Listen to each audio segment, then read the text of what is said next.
So Ryan Gosling once again plays a badass stuntman who's also a getaway driver, but this time instead of wearing a scorpion jacket, he wears a Metallica t-shirt with cut-off sleeves. And for that, he gets 2 thumbs up.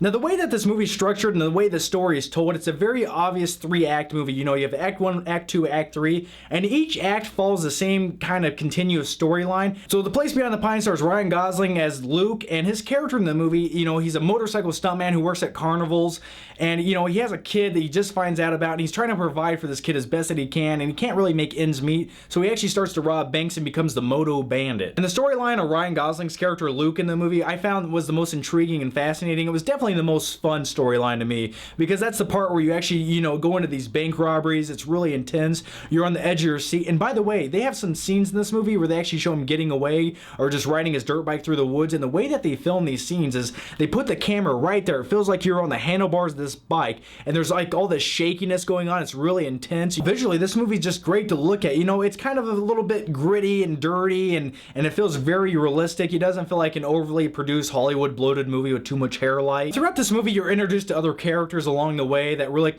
help continue the plot and have some of their own plot devices going on and their own storylines. One of the main characters is Avery Cross, played by Bradley Cooper. And by the way, Bradley Cooper, you know, a few years ago I was like, oh, that guy, that's just the guy from Hangover, you know, I don't care.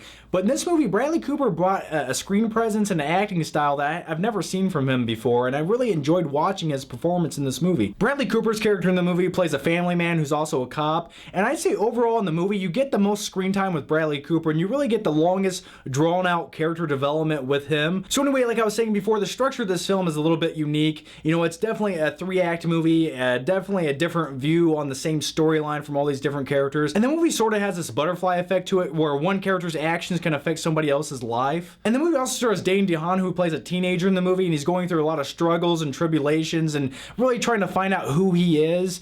And I thought he did a great job. You know, I really buy him as a kid and an outcast. He just looks like he has some issues when you look at him in his eyes. And I will say that some of the storylines were a little bit more interesting than others, especially towards the end of the movie when you get into the 3rd act of the movie and the storyline that's taking place. It becomes a little bit bizarre. You know, the first 2 were completely believable and down to earth, but in the 3rd act of the movie, it kind of starts taking liberties where it gets a little bit far-fetched and a little bit unrealistic, and the tone of it felt a little bit different than the first 2 acts of the movie.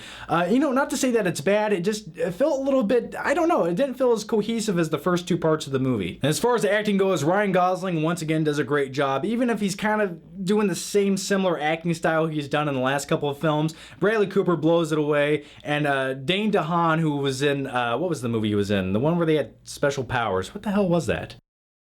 So The Place Beyond the Pines is a great drama with great character development, interesting people in the movie. The bank robbery scenes are very realistic and intense. So overall, I'm going to give the movie an A. So if you're looking for a great drama with an interesting new way of telling a story, definitely check out A Place Beyond the Pines. Plus it has a guy in it robbing banks on a dirt bike. I mean, his damn name is the Moto Bandit. That is just pure badass. By the way, here's my theory. I'm all about buying movie t-shirts, as you can tell. Look at this.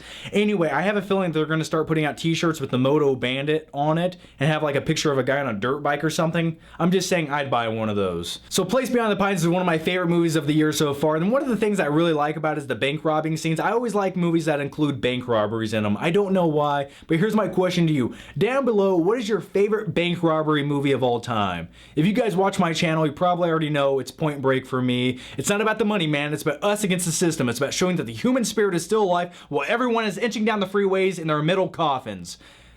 That's Point Break. Anyway, guys, thanks for watching, and I'll see you next time.